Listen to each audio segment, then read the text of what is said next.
वं गणपतये नमः।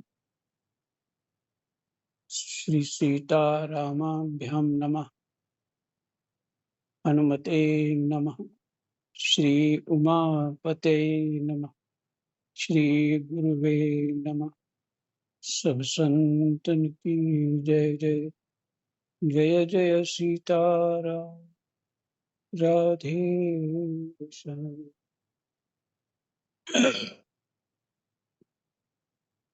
अष्टम स्कंद और 21वां अध्याय, बलि का बांधा जाना।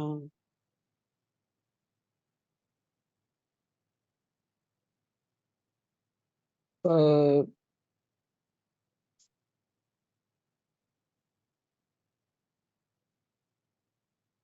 कितने श्लोक हो गए थे, कोई याद नहीं मेरे को। जी 8 श्लोक हो गए थे। ठीक है।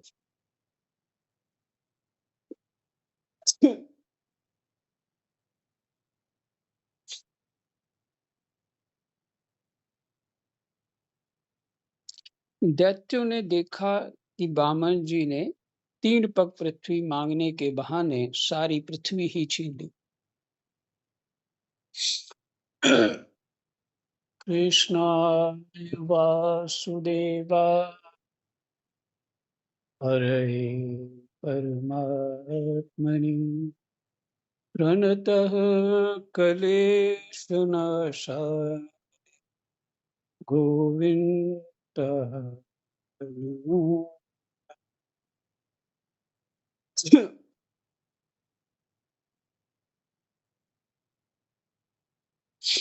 दैत्यों ने देखा कि बामन जी ने 3 पग पृथ्वी मांगने के बहाने सारी पृथ्वी ही छीन ली।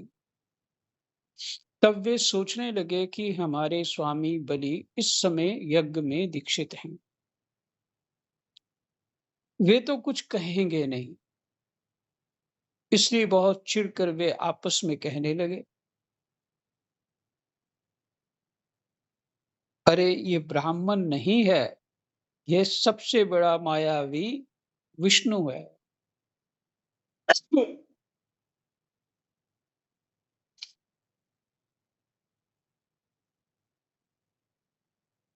देखिए, यज्ञ में दीक्षित हैं, इसलिए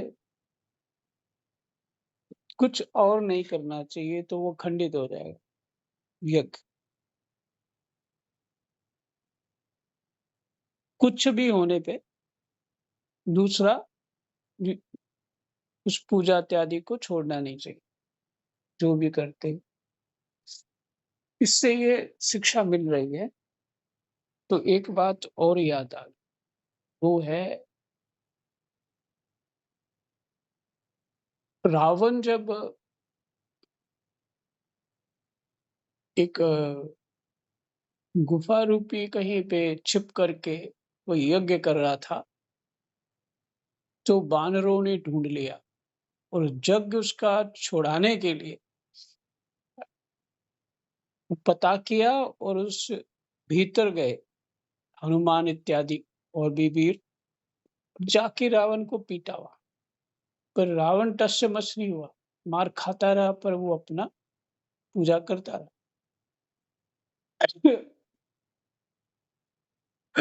इधर क्या हुआ, एक तो ये घटना, फिर उन्होंने मंदोदरी के कपड़े उतारने शुरू कर दिए। फिर मंदोदरी ने ये कहा कि तुम कैसे पति हो, तुम्हारी पत्नी को निर्वस्त्र कर रहे हैं और तुम यज्ञ करने बैठे हुए। कुछ इस तरह की बातें रावण को सहन नहीं हुई।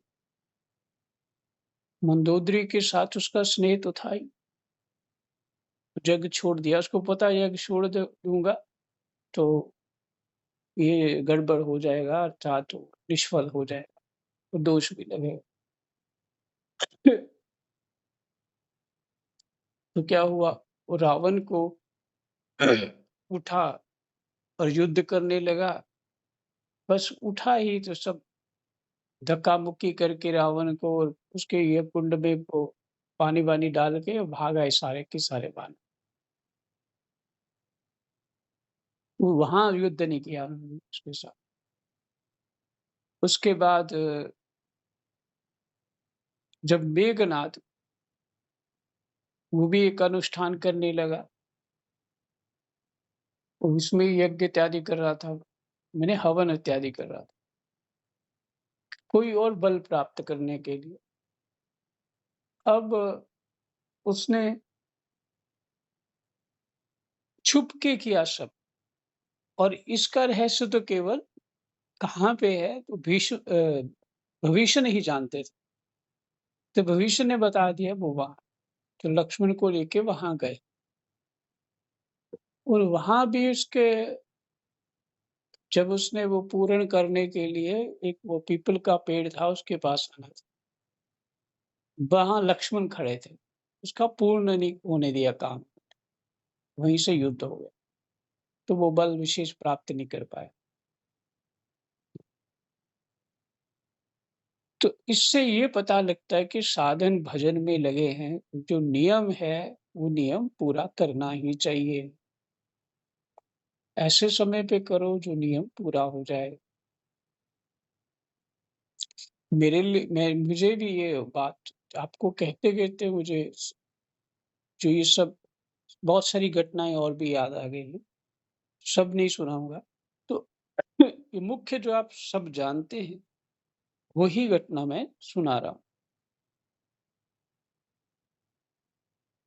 तो अपनी पूजा छोड़कर ध्यान इधर-उधर नहीं लगाना चाहिए, जप कर रहे हैं जितना समय रखा है, फिर इधर-उधर नहीं सोचना चाहिए, कोई आ गया ये करना है, वो करना है, ये नहीं होना चाहिए।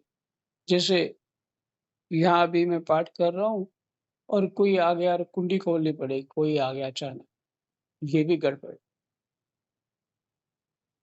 और तो सबका चित्त जो है थोड़ा ऐसे हो जाता है, और मेरा भी ध्यान अलग वो ठीक नहीं रहता, और दोष भी लगता है। जितना संभव हो वैसा करना चाहिए। हुँ, यही कुछ ऐसा नियम करेंगे, कोशिश करूँगा मैं भी। तो उससे क्या है, बहुत सारे देवता लोग, पितृ लोग, कई तरह के देवता सुन रहे होते हैं भगवान की चर्चा। और हमारे सामने तो है नहीं ना, सब दिखता नहीं, सूक्ष्म दृष्टि नहीं। अगर बाहर नहीं है सुनने वाले, तो भीतर तो हैं, भीतर तो बहुत देवता हैं। तो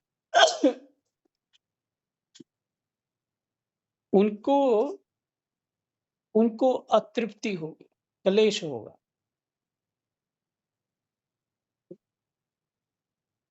इसलिए ऐसा विचार करना चाहिए, जहाँ तक संभव हो। पाठ को बड़े एकाग्र होकर के सुनना भी चाहिए। सुनने का अर्थ यही है कि हमारे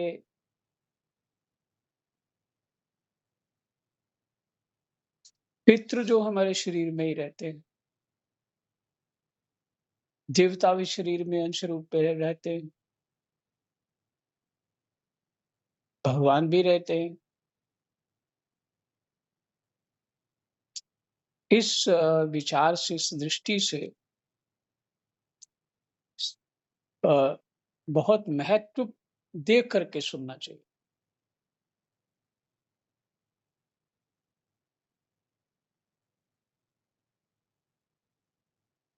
तो क्या हुआ, तब वे सोचने लगे कि हमारे स्वामी बलि इस समय यज्ञ में दीक्षित हैं, वे तो कुछ कहेंगे नहीं, वो उठेंगे नहीं अपने यज्ञ से। इसलिए बहुत चिढ़कर वे आपस में कहने लगे, दूसरे जो दैत्य लोग थे, अरे ये ब्राह्मण नहीं है, ये सबसे बड़ा मायावी विष्णु, ब्राह्मण के रूप में छिपकर ये देवताओं का काम बनाना चाहता है।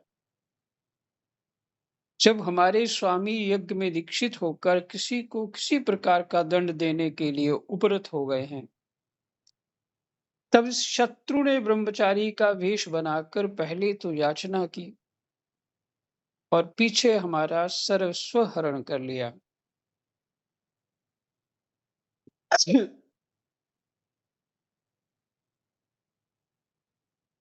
यूं तो हमारे स्वामी सदा ही सत्यनिष्ठ हैं, परंतु यज्ञ में दीक्षित होने पर वे इस बात का विशेष ध्यान रखते हैं।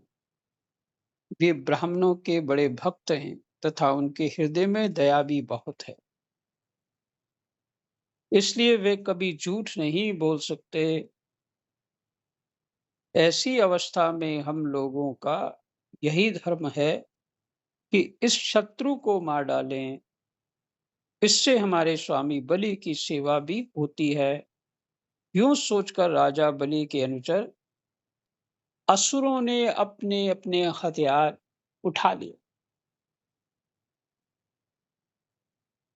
परीक्षित, राजा बलि की इच्छा न होने पर भी वे सब बड़े क्रोध से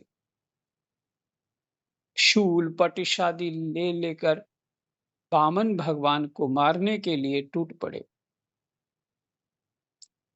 परीक्षित, जब विष्णु भगवान के पार्षदों ने देखा कि दैत्यों के सेनापति आक्रमण करने के लिए दौड़े आ रहे हैं, तब उन्होंने हंसकर अपने अपने शस्त्र उठा लिए और उन्हें रोक दिया। नंद, सुनंद, जय, विजय, प्रबल, बल, कुमुद, कुमुदाक्ष, विश्वक्सेन, गरुड़, जयंत, श्रुतदेव, पुष्पदंत और सात्वत, ये सभी भगवान के पार्षद 10-10 हजार हाथियों का बल रखते। वे असुरों की सेना का संहार करने लगे। पीछे भी प्रसंग आया था, सुनंद आदि पार्षद यही है, उनके नाम सभी आ गया। वे असुरों की सेना का संहार करने लगे। जब राजा बलि ने देखा कि भगवान के पार्षद मेरे सैनिकों को मार रहे हैं और वे भी क्रोध में भरकर उनसे लड़ने के लिए तैयार हो रहे हैं, तो उन्होंने शुक्राचार्य के शाप का स्मरण करके उन्हें युद्ध करने से रोक दिया। उन्होंने विप्रचिति, राहु, नेमि आदि दैत्यों को संबोधित करके कहा, भाइयों, मेरी बात सुनो, लड़ो मत, वापस लौट आओ। यह समय हमारे कार्य के अनुकूल नहीं है। दैत्यो, जो काल समस्त प्राणियों को सुख और दुख देने की सामर्थ्य रखता है, उसे यदि कोई पुरुष चाहे कि मैं अपने प्रयत्नों से दबा दूं, तो ये उसकी शक्ति से बाहर है।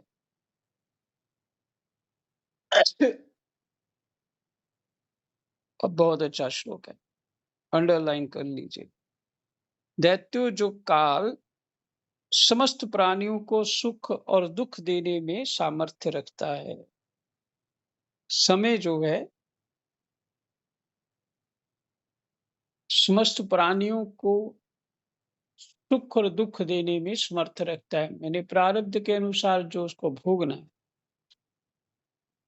इसकी जगह वो काल शब्द है। ये उसे यदि कोई पुरुष चाहे कि मैं अपने प्रयत्नों से दबा दूं, तो ये उसकी शक्ति से बाहर है।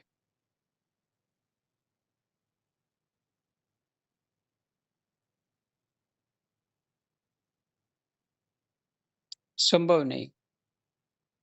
शुक्राचार्य तो सहायता कर सकते थे, लेकिन सहायता कैसे करें? जिसको देनी है वस्तु, जिसको शुक्राचार्य, देखिए, इस सब के ऊपर घटती है बात। माता पिता क्या करते हैं? बच्चों को संपत्ति सब कुछ सुख देना चाहते हैं, लेकिन किन्हीं कारणों से मन मुटाव होने के कारण देना नहीं चाहते। यानी उनके जो अ, उनका जो आज्ञा पालन ना करना, तो वस्तु तो लेनी है पर आज्ञा पालन नहीं करना। आपकी बात नहीं माननी। अब जाओगे कहाँ? आपने देना ही है। आज नहीं दोगे, कल दे दोगे। तो तुम किसी और को लिख के तो जाओगे नहीं, हमें ही मिलना। इसलिए वो बड़े निश्चिंत रहते। शुक्राचार्य उनकी बहुत हेल्प कर सकते थे, पर ऐसा नहीं किया। तो शुक्राचार्य रुष्ट हैं और श्राप भी दे चुके हैं, तेरी लक्ष्मी नष्ट हो जाए।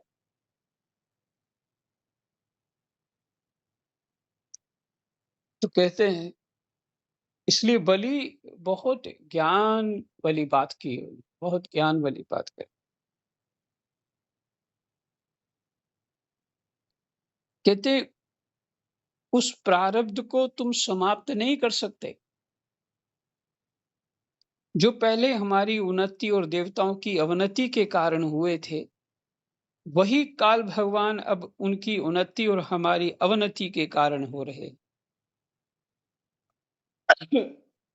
बल, मंत्री, बुद्धि, दुर्ग, मंत्र, औषधि और समाधि उपाय, इनमें से किसी भी साधन के द्वारा अथवा सबके द्वारा मनुष्य काल पर विजय नहीं प्राप्त कर सकता।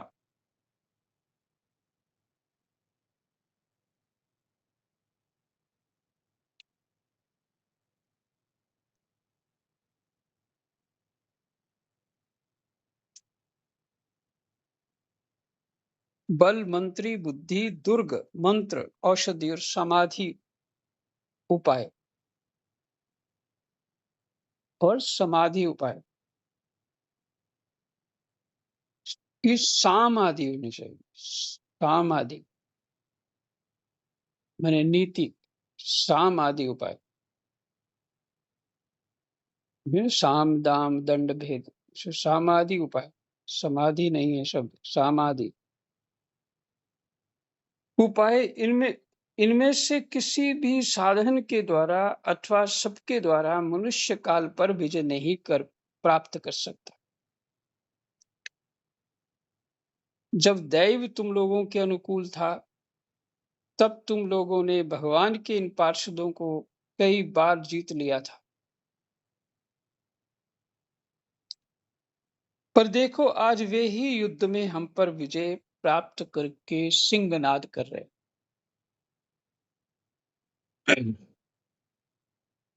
यदि दैव हमारे अनुकूल हो जाएगा तो हम भी इन्हें जीत लेंगे। इसलिए उस समय की प्रतीक्षा करो जो हमारी कार्य सिद्धि के लिए अनुकूल है।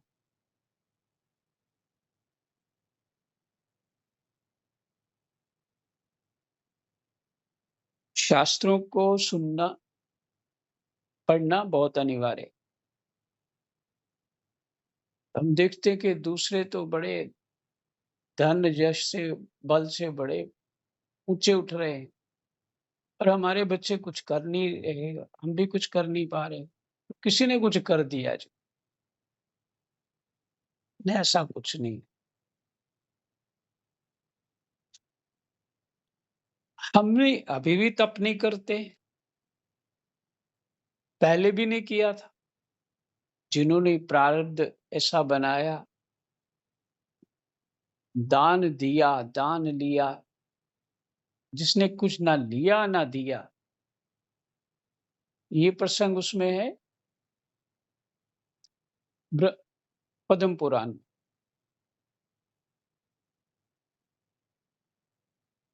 एक ब्राह्मण जो है, बहुत संक्षिप्त रूप से सुना रहा हूं। एक ब्राह्मण जो है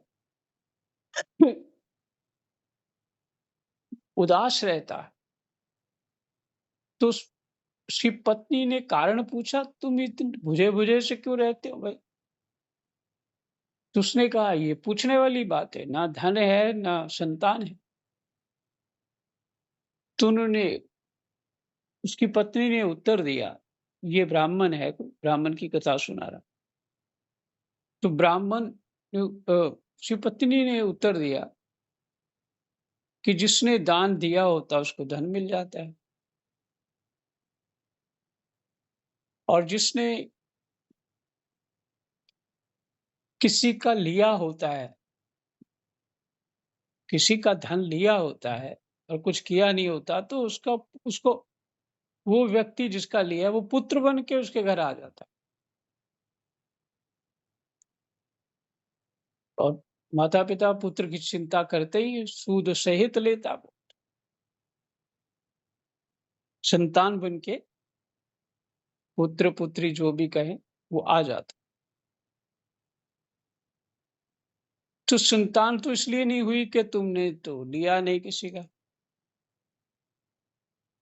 और धन इसलिए नहीं कि तुमने दिया कुछ नहीं। तो जो बोया था वही फल पाओगे ना। तो बोला कि उपाय क्या करूँ? तो पत्नी ने बताया गुरु वशिष्ठ जो हैं, कोई अनुष्ठान के लिए नदी के किनारे आए हुए हैं, तुम जाओ उनसे ये प्रार्थना करो। वो जो ब्राह्मणी थी वो एक्चुअली किसी ऋषि की बेटी थी। तो उसको भेजा, उधर जाके वशिष्ठ के पास गए और रोने लगा। जो वार्ता हुई, जो कारण था सब बता दिया। तो वशिष्ठ कहते हैं, तुम्हें ना धन मिलेगा, ना संतान मिलेगा। महाराज नहीं तो कहते हैं व्यर्थ हूँ जीवन में मर जाऊँगा। तो उन्होंने कहा, खैर ऐसे महापुरुषों के मरने मरे कोई जिए कोई फ़र्क नहीं पड़ता उनको। इतनी दुनिया मर रही है, जी रही है तो क्या फ़र्क पड़ रहा है? किसी को नहीं फ़र्क पड़ रहा। ये तो प्रक्रिया है जीवन की, जन्मना और मरना। बड़ा क्लेश करने लगा उनके पास। तो उन्होंने कहा कि तुम ऐसा करो, हाँ, कि तुम्हें ना धन मिलेगा ना संतान मिलेगी। तो वही जो उसकी पत्नी ने बोला था वही बता दिया। तो साथ में बताया था कि पिछले जन्म में तू शूद्र था और कंजूस था। सेवा इत्यादि तो करी तुमने ब्राह्मणों की, उसके कारण से तुम्हें ये मिल गया, ब्राह्मण कुल में जन्म मिल गया। लेकिन लिया दिया कुछ नहीं था किसी का, तो इसलिए वो जगह भी खाली है भई। तो कहते महाराज उपाय बताओ। चलो बहुत बातचीत होने के बाद उन्होंने ना चाहते हुए भी गुरु वशिष्ठ ने उपाय बता दिए कि भगवान की आराधना करो, विधि बता दी, वो करने लगा। भगवान प्रकट हुए, फिर उसके बाद प्रसंग ये है कि संतान भी हुई और लक्ष्मी प्राप्ति हो गई।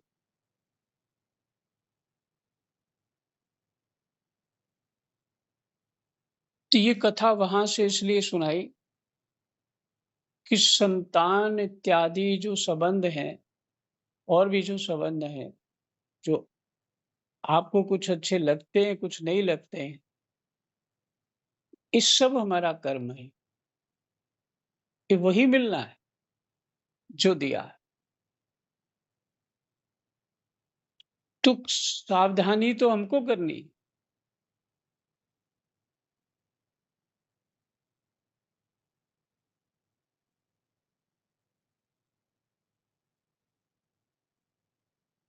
तो इसलिए जो मिलना है ना, जो होके रहना है प्रारब्धवश, बिना भगवान की आराधना से, युक्तियों से, मंत्र तंत्रों से कुछ नहीं मिलना है।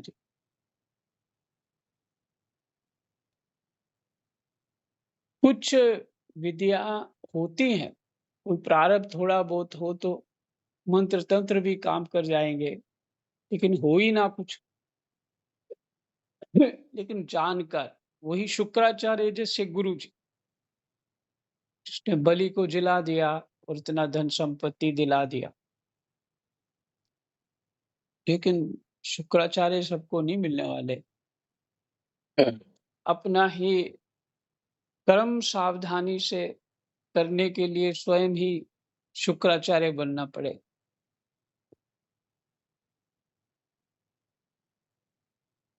तो इसलिए कलयुग में इतना अच्छा उपाय बताया। भागवत जी, श्रवण करना, कराना, पढ़ना, पढ़ाना, शास्त्रों को देखना, यथार्थ बुद्धि हमारी सही बुद्धि सही स्थिति में आ जाएगी, सही समझ हो जाएगी, तो हम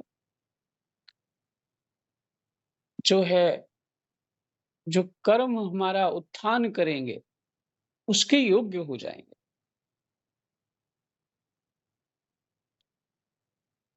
और नहीं तो कर्म भी कर रहे हैं, पर उत्थान वाले कर्म हमसे हो नहीं पा रहे, क्योंकि उसका ज्ञान नहीं।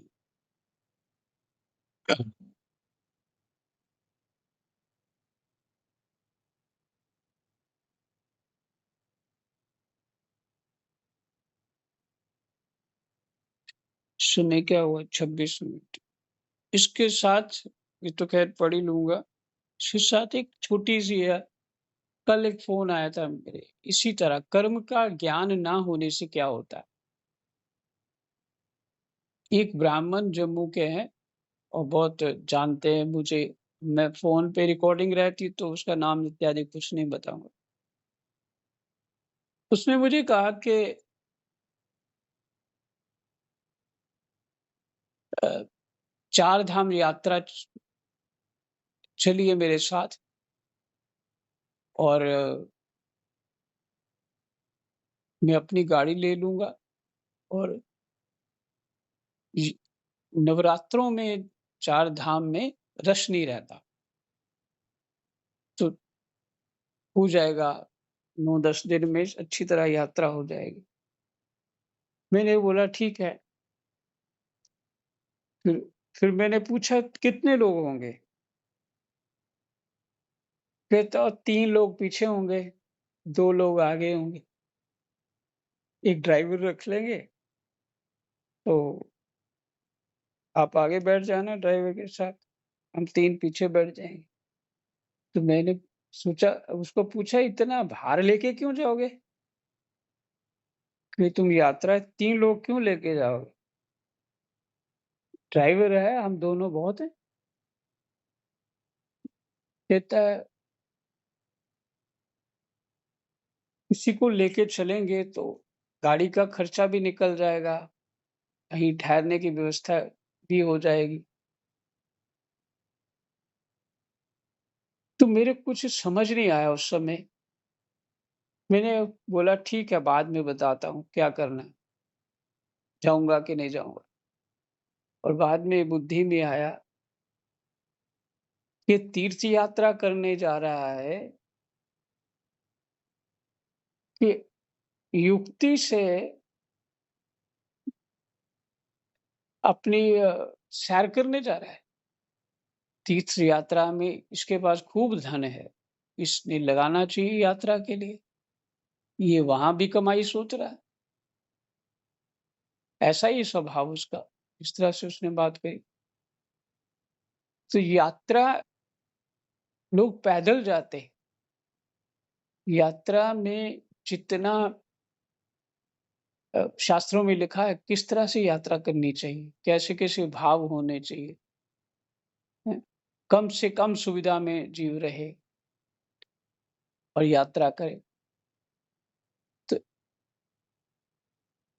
मैंने सोचा था कि ये चलेगा और मैं चल दोनों चलेंगे तो चलो, ड्राइविंग करेंगे, यात्रा हो जाएगी। पर उसने मुझे इस तरह से बताया। तो देखिए यहाँ मैं इसलिए बताया ये बात, अपनी तरफ से वो बड़ा शत्रु बन के, अपनी तरफ से शत्रु बन के वो यात्रा भी कर रहा है और खर्चा भी नहीं करना चाहता।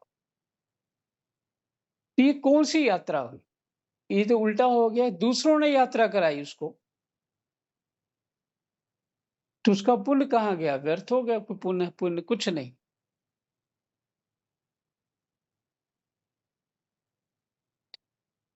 तो इस तरह के कलाकार बहुत होते हैं, हर जगह अपनी बुद्धि का घुमा-फिरा के लगाते हैं पर जो धर्म है, कर्म है, वो आपकी भावना, आपके सुंदर मानसिक स्थिति, भावना कैसी है और किस मनोवृत्ति ज्ञान से कर्म कर रहे हैं। ज्ञान भी तो होना चाहिए ना। तो इसलिए कर्म के लिए सावधान। ये इस प्रसंग में बहुत अच्छे से महाराज बलि ने जो इस बात को कहा कि नहीं, इस समय है ही नहीं लड़ने का।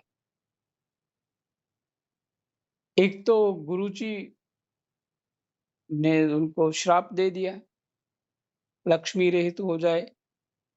तो गुरुजी ने तो भगवान की सहायता ही कर दी, उनको कुछ नहीं ज्यादा करना पड़ा कुछ। और बोल भी दिया था कि ये तो विष्णु है, 2 ही पग में सब कुछ नाप लेंगे, तेरा कुछ बचेगा नहीं पीछे। तीसरा कहाँ से दोगे? तो वही किया। लेकिन बलि बोला कि नहीं, मैं संकल्प कर चुका हूँ, मैं पीछे नहीं हटूँ, भले ले लें, कोई बात नहीं। आगे बहुत अच्छा प्रसंग आएगा। जब उनकी पत्नी कुछ कहेगी, हुँ,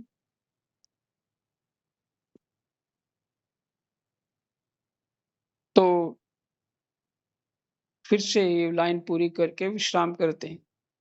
बल, मंत्री, बुद्धि, दुर्ग, मंत्र, औषधि और साम आदि उपाय, इनमें से किसी भी साधन के द्वारा अथवा सबके द्वारा मनुष्य काल पर विजय नहीं प्राप्त कर सकता। जब दैव तुम लोगों के अनुकूल था, तब तुम लोगों ने भगवान के इन पार्षदों को कई बार जीत लिया था। पर देखो, आज वे ही युद्ध में हम पर विजय प्राप्त करके सिंहनाद कर रहे हैं। यदि दैव हमारे अनुकूल हो जाएगा, तो हम भी इन्हें जीत लेंगे। इसलिए उस समय की प्रतीक्षा करो जो हमारी कार्य सिद्धि के लिए अनुकूल हो। जय जय सीताराम। राधे श्याम।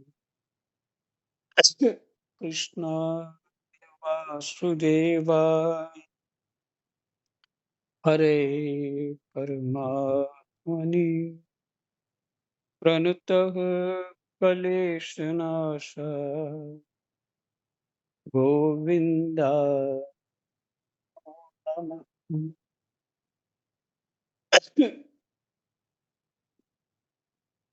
जय जय।